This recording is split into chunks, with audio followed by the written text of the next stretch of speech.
The summer 2025 studies are out, depicting where all the worst drivers in America live. And while I won't say all of the entries are surprising, I would argue that the studies merit some investigation.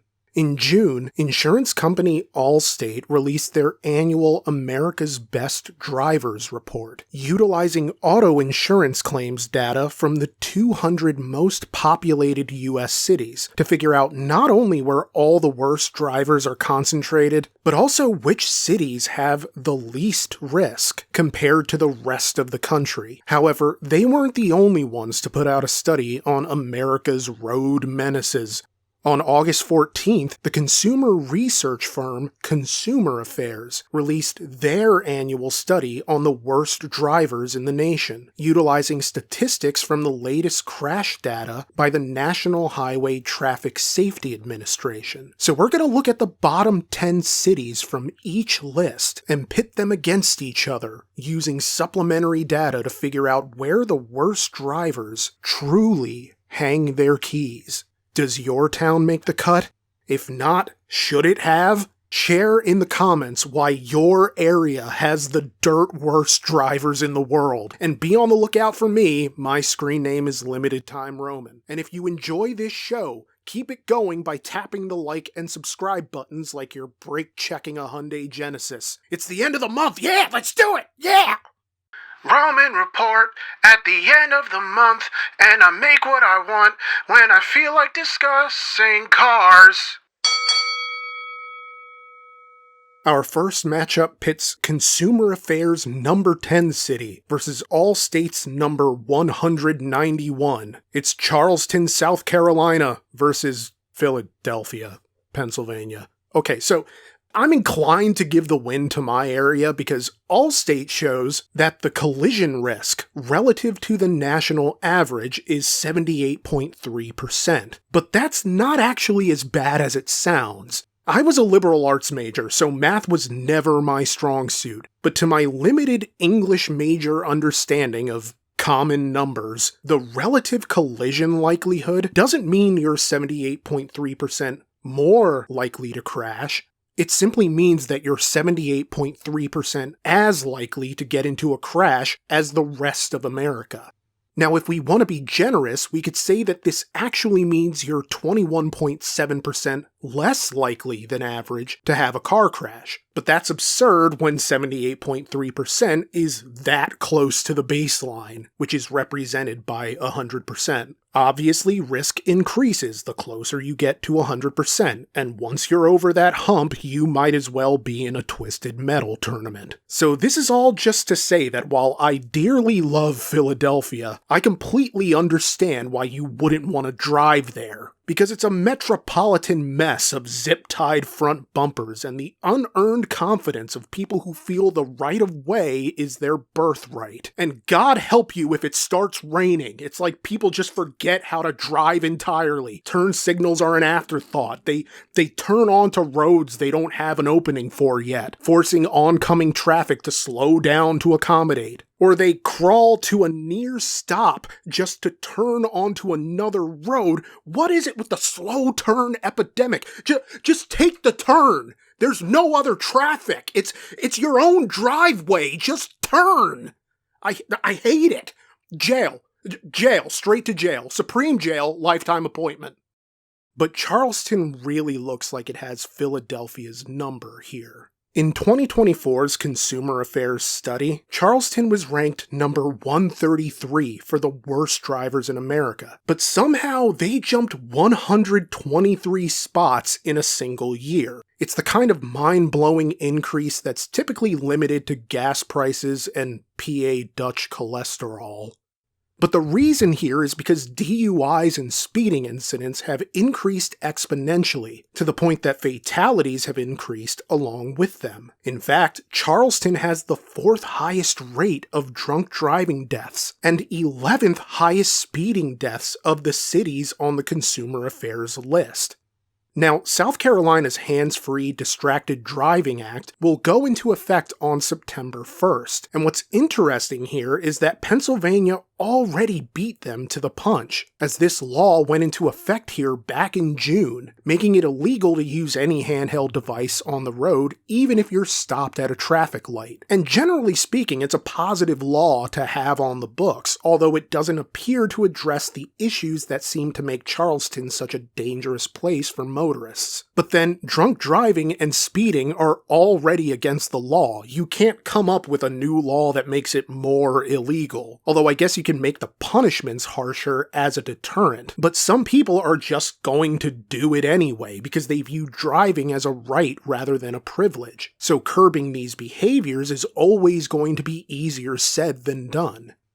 So yeah, Charleston wins this one. Now at number 9, we have Miami Gardens, Florida versus Providence, Rhode Island. And of the cities on Consumer Affairs' list, Miami Gardens bears the distinction of being the least populous, with just over 116,000 residents, which tracks since it's basically just a suburb of the far more populous Miami proper. Although at roughly 487,000 residents, Miami is actually less populous than I'd assumed, yet despite having fewer residents than anybody on their list, the Consumer Affairs research team found that Miami Gardens ranks 5th worst for traffic fatalities, resulting from poor driving habits, and 8th worst among speeding-related fatalities. Pretty bad, right? Except Providence might actually be worse. In June, mapping software firm eSpatial conducted a study that found that Rhode Island is 2nd worst in the nation for speeding-related deaths, and worst in road quality, which is backed up by US News and World Report, also listing Rhode Island as 50th in the nation for road quality, which I can only imagine contributes to a collision risk that is 79.7% of the national average, according to the Allstate report. But when it comes to sheer concentration of chaos, I think Miami Gardens actually wins this one. Or loses, whatever. At number 8, we have Billings, Montana, representing Team Consumer Affairs, versus Oakland, California, representing the University of Allstate. So Billings has the same issue that Charleston seems to have, which is that alcohol and speeding are major epidemics, to where the city has the 5th highest rate of alcohol-related traffic fatalities out of all cities on the Consumer Affairs list, and the 3rd highest rate for speeding-related traffic fatalities. But what makes it worse in some ways is that, as the Consumer Affairs research team concluded in a separate study, Montana has the absolute worst teen drivers in America. Likely due to the fact that Montana is the only state in the country that doesn't have any law on the books about texting and driving. So this should be a slam dunk for Billings, right? Well, softening things for Billings is that they're 89th worst ranked for overall traffic fatalities, which means, relatively speaking, they could be worse. But as anybody who ever tried to contribute a dish to Thanksgiving dinner in their childhood probably knows, it could be worse is damning with the faintest of praise. But we really can't provide even the illusion of praise for Oakland. The relative collision risk is 83.7%, and while it would seem that this makes Oakland about 16.3% safer than the national average, Allstate's methodology accounts for other factors like the number, severity, and frequency of insurance claims, particularly noting the average number of years between collisions for drivers in each city. In the United States, a driver goes around 10.56 years between car accidents, on average. So the fewer years between collisions, the more negatively that's going to affect the overall ranking, even if the relative collision risk doesn't seem high enough to justify the placement. In Oakland, you're only going about 5.75 years between accidents, which nearly cuts the national average in half. And the city of Oakland itself released data that shows that between 2017 and 2021, roughly 60% of the city's crashes occurred on only 8% of its roads. Except when looking for nationwide statistical data related to the danger presented by Oakland's roads, my conclusion is that Billings appears to be worse, if for no other reason than that the data on Billings appears to be more current than it is on Oakland. And also because, as we'll see, when it comes to bad drivers, Oakland isn't even the worst city in California. San Bernardino versus Los Angeles, two cities that are about an hour apart, yet are somehow chock full of drivers who, if those weird SNL sketches about Californians are to be believed, communicate solely through comparison of the roads they took to get to each other. ConsumerAffairs found San Bernardino to be an unusual case study. While they're 9th highest on the list for overall crash fatalities, they're the only city out of the bottom 20 to improve from last year, jumping up to 7th worst overall from 4th.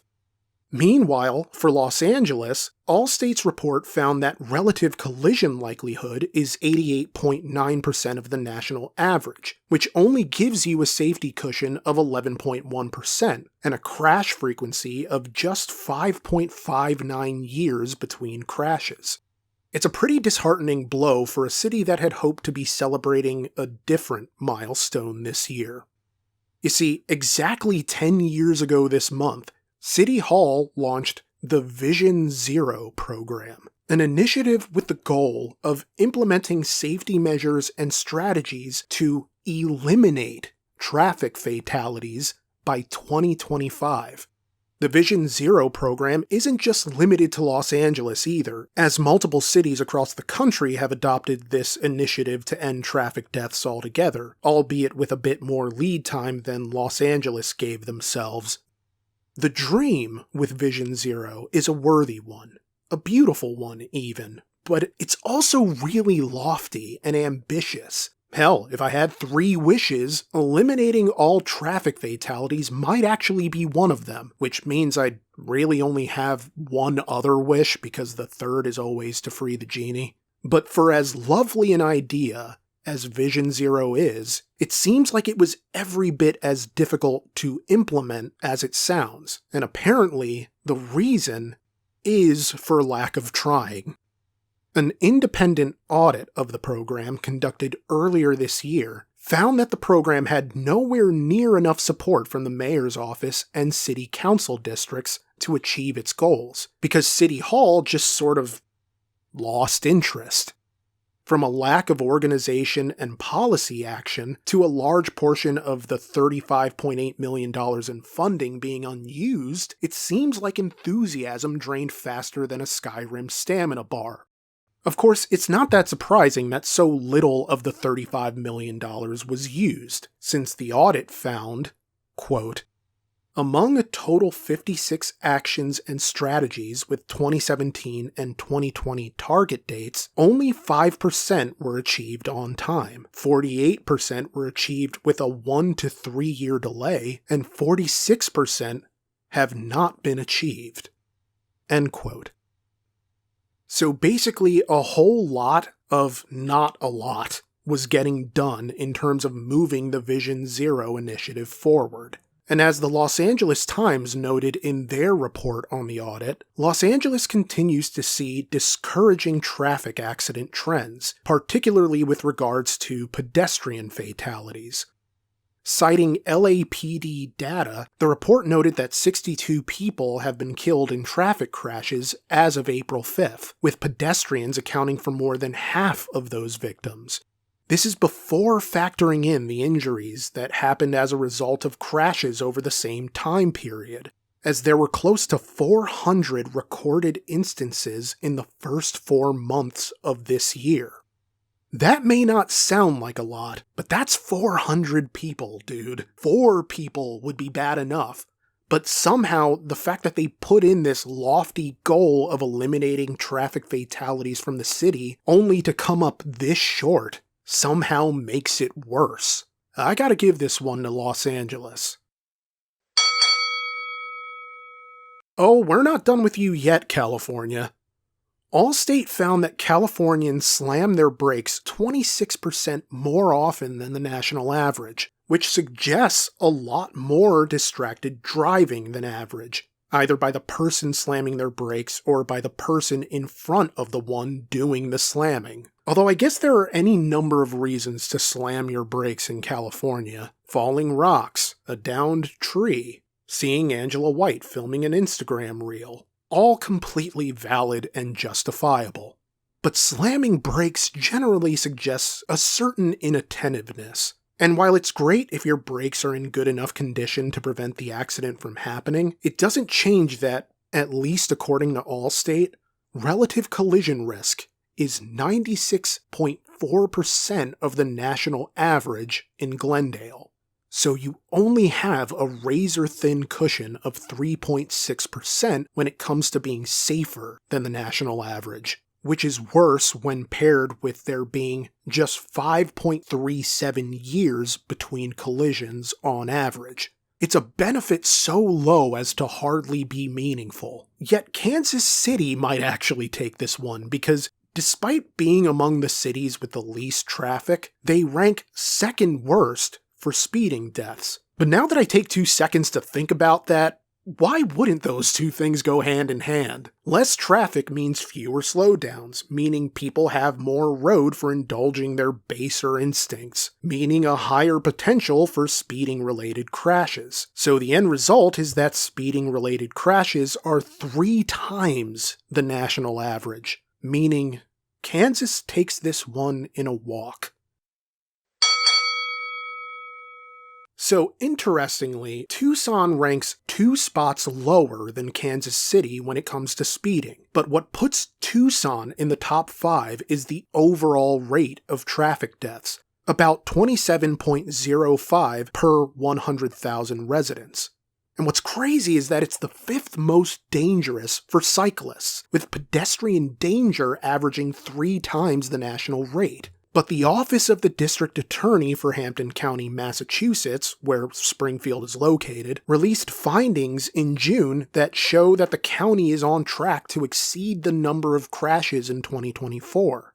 The same year, Springfield was found to be the deadliest city in the state for traffic violence, according to an independent analysis by pedestrian advocacy firm Walk Massachusetts.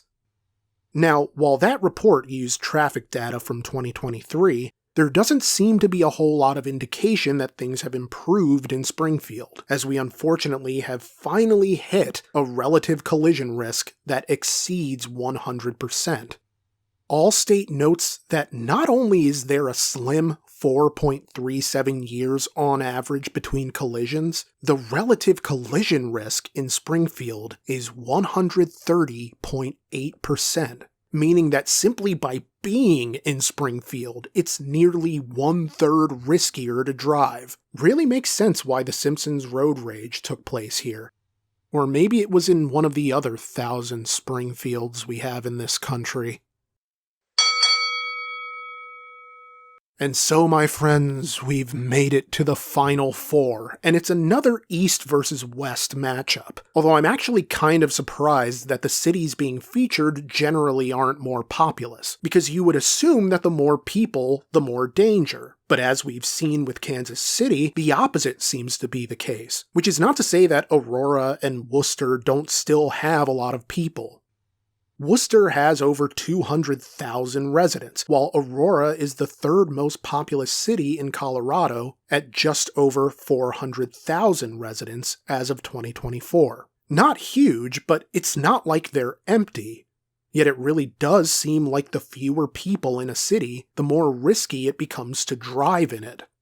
Aurora makes its bottom 10 debut, climbing from 53rd in 2023 and 64th overall in 2024, owing to the dramatic increases in fatal crashes as a result of bad driving habits, as the number totals roughly 11.02 deaths per 100,000 residents.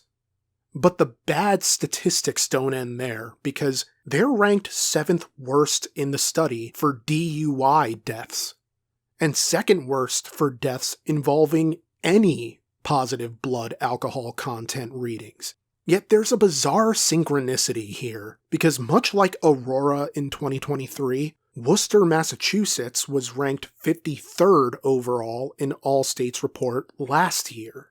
Yet they plummeted an astonishing 144 spots to land at number 197 out of 200 cities, with a relative collision risk of 147.6, with 4.26 years between collisions. So you are damn near half as likely to get into an accident here.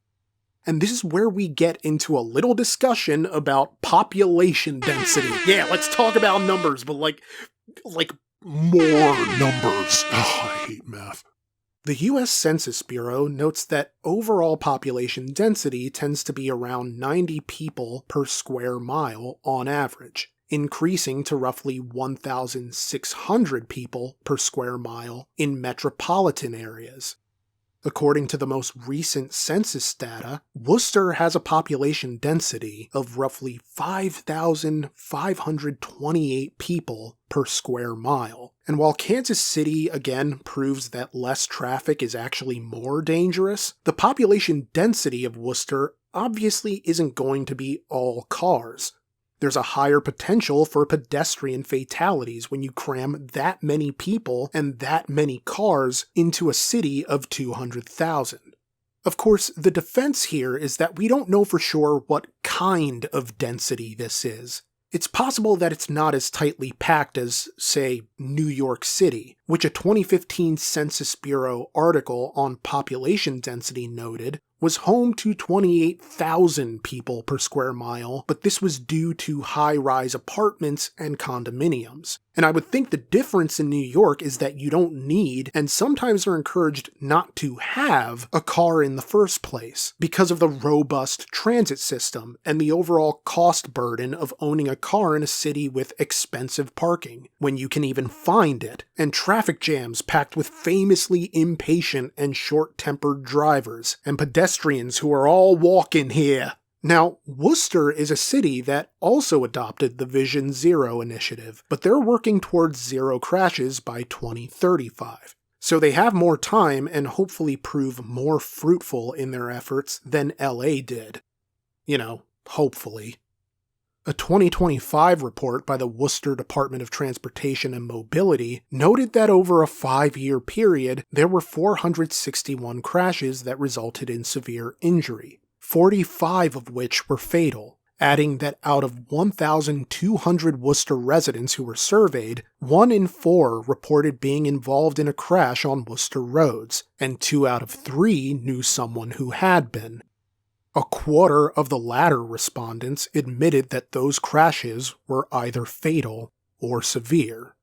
It got so bad that Mayor Joseph M. Petty and City Manager Eric D. Batista declared a road safety and traffic violence crisis in Worcester, and even adopted a 25-mile-per-hour citywide statutory default speed limit. This is because a pedestrian is at 50% greater risk of dying if the vehicle that strikes them is going 30 miles per hour. This jumps to 90% at 40 miles per hour. So Worcester is taking all sorts of preventative measures to not end up on this list again, but it's an uphill battle, as last year saw traffic incidents increase to decade highs, with 2,726 crashes in Worcester for the first 6 months of 2024 alone. So basically, I think the danger is evident, and the worries are justified. I gotta give this one to Worcester. Looks like we're staying in the Northeast for this one, and with good reason. According to the ConsumerAffairs findings, Waterbury, Connecticut has the highest rate of DUI traffic fatalities in the country, at over 4 times the national rate. And nearly as bad is the sheer volume of bad habit-related crashes, at a rate of 10.49 crashes per 100,000 residents. Now, while penalties have been increased for reckless driving, They top out at $600 and 30 days in prison, from what I could find, which doesn't sound anywhere near as harsh as it probably should be relative to the potential damage that could be done. So far in 2025, the University of Connecticut's Crash Data Repository lists 1,565 total crashes involving 2,904 total vehicles and 3,818 people, with 372 resulting in injury. However, the data tracker only lists one fatality, so it could be that Waterbury is improving, or maybe the tracker simply hasn't updated yet. Regardless, there does seem to be progress being made, which I'm not sure I can say about Baltimore. At a relative collision risk of 153.1% of the national average, your risk has increased by half, with an average of 4.17 years between collisions. And speed seems to be one of the big risk factors here, as the Baltimore metropolitan area accounts for 46.6% of all speeding-related crashes in Maryland. What's troubling here, other than everything, is that there doesn't seem to be proper enforcement in place to stop this, as a report published last September by the University of Maryland found that, quote, "The number of speeding citations issued by Maryland law enforcement officers has declined over time. More than 277,000 speeding citations were issued in 2011, dropping to just over 100,000 issued in 2023, and representing an approximate 64% decline in the number of speeding citations handed out to drivers across the state over the past 13 years. End quote. This data really shows an unnerving lack of administrative enforcement and suggests that either the manpower is lacking or the willpower is absent to actually give tickets so that deterrents can even be applied, irrespective of whether or not they work to actually deter people from speeding in the first place. Now, while speeding enforcement was typically limited to fines and points being added to your license, I've read that there's a new Maryland law that's made it so that if you're caught driving 30 miles per hour or more above the speed limit, that speeding citation can now be upgraded to reckless driving, which will carry a harsher penalty of up to 60 days in jail and a $1,000 fine. So stricter than Waterbury. But how effective are fines versus jail? Are either really all that effective for people who only know one way to drive? I'm genuinely asking because I don't know. What I do know is that Baltimore takes this one. Time to travel below the Mason-Dixon line for this one. And while DC makes sense, I was taken aback by Knoxville. While not the biggest spot increase on these lists, it's probably the most significant solely for how close that increase gets them to number 1, as Knoxville went from 25th worst in 2024 all the way to a silver medal this year. This despite being yet another Vision Zero town, with their goal to eliminate accidents by 2040. So the dates keep getting pushed back to a point where it's at least semi-feasible that enough progress could occur that traffic deaths could be neutralized. Although I still think it requires not only infrastructure changes and general road maintenance, but education for drivers who are probably set in their ways. The people aspect is probably the biggest hurdle to eliminating traffic deaths, to say nothing about cars that are on the road that probably shouldn't be, even though they're technically road legal. But I'm all for cities that decide to try, provided they're really trying. And Knoxville definitely seems to be, as they've hired full-time personnel for these efforts and even got over $17 million in funding for it. They voted on the initiative in 2021, and not a moment too soon, as research by the city of Knoxville noted that between October 2016 and September 2021, there were 1,183 traffic crashes that resulted in death or serious injury, which means, quote, "This amounts to a life-altering crash every 37 hours in our community." End quote. Now, while Knoxville isn't facing an officially labeled crisis like Worcester is, they're facing a crisis all the same, as ConsumerAffairs found that fatalities related to bad driving are triple the national average, while they're at 5th highest in the nation for speeding deaths. That's obviously bad, but how does Washington, D.C. stack up?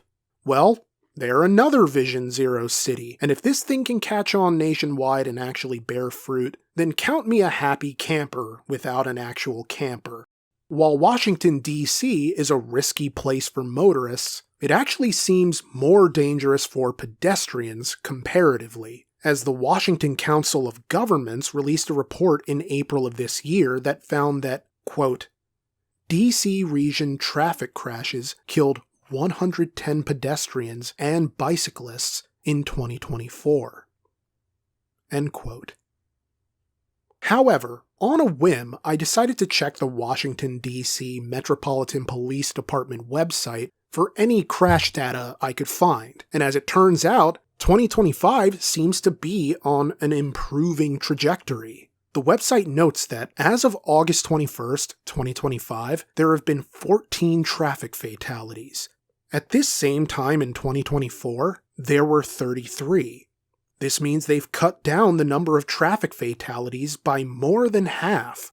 Now, of course, any fatality is a tragedy, and there's no such thing as just 14 lives lost when we're talking about people who are never going to see another sunrise. But there's clearly been a mitigation of the traffic fatalities happening here. But mitigating risk entirely is another matter. As Allstate's report found, Washington, D.C. has a relative collision likelihood score of 172.4%, which is dangerously close to doubling the risk for simply existing in a place, with an average of just 3.87 years between collisions. Yes, we're getting another car accident before GTA 6. It's bad, but ultimately, Washington, D.C. seems like it's making progress, whereas Knoxville is just on the cusp of beginning to try. So I think Knoxville takes this one. And it kind of surprises me, because when I think of traffic danger, I don't necessarily think of Tennessee any more than I think about, say, Massachusetts as a place that's super dangerous. Yes, it's Memphis versus Boston. But seriously, why are these the respective number ones on each list? Well, number 1 and number 200. Well, Boston appears to be a Vision Zero city as well, and hot damn do they ever need to be, because their collision risk relative to the national average, and get ready because I don't think you're ready for this, is 244%. Boston doubled the risk and then threw another 44% on top of it, with a slim 3.07 years between collisions, all for the crime of drawing breath in the City of Champions. A 2024 report by the Boston Globe provides some evidence for the risk by noting that there have been roughly 1,900 serious crashes in Boston every year since 2015, which sounds high, but considering Boston has a population of over 600,000 and a population density of around 13,841 people per square mile, making it one of the nation's most densely populated cities, 1,900 crashes each year almost sounds kind of low, except it isn't. If anything, it's getting worse, as Boston was only around number 46 last year. And unlike ConsumerAffairs, where it's a countdown from least dangerous at number 10 to most dangerous at number 1, Allstate lists the cities with the riskier drivers at the bottom and the safer drivers at the top. So ranking 46th would actually put Boston in the top 50 and on the safer end of the 100 cities analyzed in 2024. Now, maybe it's a change to Allstate's methodology, as it seems they took hard braking, speeding, and smartphone usage while driving into account in formulating last year's list. while this year was a sort of 20-year assessment, comparing data today with data from 2005 and seeing how trends shifted and ranking accordingly. So this year, it was double the number of cities. 200 cities were being ranked, and somehow Boston found a way to plummet 154 spots to become the dreaded number 200. But what about Memphis? Well, Allstate had them ranked number 94 out of 100 for safety last year. So they don't even have Boston's defense of having been kind of okay last year. Apparently they had bad drivers then and they have bad drivers now. And pretty much solidifying this is the fact that while Memphis is number 1 on the Consumer Affairs list for this year, they were also number 1 last year, and the year before that. I know that the New England area is basically where dynasties live, but Memphis pulled off the three-peat. Now, Allstate's 2025 methodology clearly doesn't agree with this because it has their relative collision risk at 13%, which ranks them 88th overall. But while it's probably going to break Mark Cohn's heart, I wouldn't go walking in Memphis anytime soon. As Consumer Affairs notes, this is the second most dangerous city in the nation for pedestrians, with pedestrians accounting for close to a quarter of all crash-related deaths. But don't get it twisted, it's still bad for drivers too, as Consumer Affairs notes that out of 327 cities they compared for the study, Memphis was the absolute worst for deaths related to bad driving behavior. In fact, they're also worst in the nation for all traffic fatalities, at a rate of 38.79 deaths per 100,000 residents, a figure that triples the national rate. You wouldn't think Memphis would be this bad, and yet here we are. In fact, you wouldn't think Tennessee and Massachusetts would be this bad, yet Tennessee was the top 2 on the Consumer Affairs list, while Massachusetts, along with California, had 3 of the top 10 riskiest cities on the Allstate report. In that sense, Boston should win simply by virtue of having so much chaotic driving in its proximity, but the numbers paint a more grim picture for Memphis, even if we ignore that it was deemed to have the worst drivers in America the only 2 other times Consumer Affairs made this list. I guess you could make the argument that it's a toss-up, but I'm going with Memphis here. Yet, while Tennessee takes back-to-back L's, the Northeast is kind of the overall loser here, as Allstate notes that 7 of the 10 cities with the highest collision rates are located in the Northeast. So there you have it. That's where all the worst drivers live. Of course, before we go, I feel like we should at least soften the mood a bit by looking at Allstate's list of America's best drivers, since that is what they named the report, after all. So, Eugene, Oregon is at number 10 with a relative collision likelihood of minus 14%, followed by Madison, Wisconsin at number 9 with minus 14.5%. Port St. Lucie, Florida is at number 8 with minus 15.3%. Scottsdale, Arizona comes in at number 7 with minus 17.1%. Olathe, Kansas is at number 6 with 17.3%. Laredo, Texas cracks the top 5 with minus 17.7%. Cary, North Carolina comes in at number 4 with minus 18.3%. Fort Collins, Colorado makes the top 3 with minus 21%. Boise, Idaho is at number 2 with minus 24.1%. And the best drivers in America live where else but Brownsville, baby. Yes, Brownsville, Texas is number 1 with minus 25.9%. And look, driving is a complicated thing. It's simple enough that virtually anybody can do it, but it's complex enough that not everybody ever learns to do it well. Because good driving requires disciplines that not everybody cultivates. And frankly, there is some measure of luck involved in avoiding collisions, to where it isn't always the driver's fault in these cities that have alleged bad drivers. If the state isn't keeping up with road maintenance, or if road signage is allowed to fade, or be graffiti tagged to where they aren't legible. If the car fails unexpectedly despite a driver's best efforts of maintenance. If some other jerk on the road isn't paying attention, or if a deer comes flying out into the road, I would argue these are all issues that are not the fault of the singular driver. Of course, all of these things can be mitigated by more attentive and skillful driving, but some things you just can't control. Yet these incidents likely contribute to the data that will put their city on the map for having the nation's worst drivers. But while it might not be fair, damn it, it's the only methodology we've got. And God willing, I'll be here next year to go over the 2026 lists. And you can help us get there by joining our Patreon for just $1 a month and gain access to early releases and exclusive content. Thank you so much for watching, and have a great rest of your week. Thanks.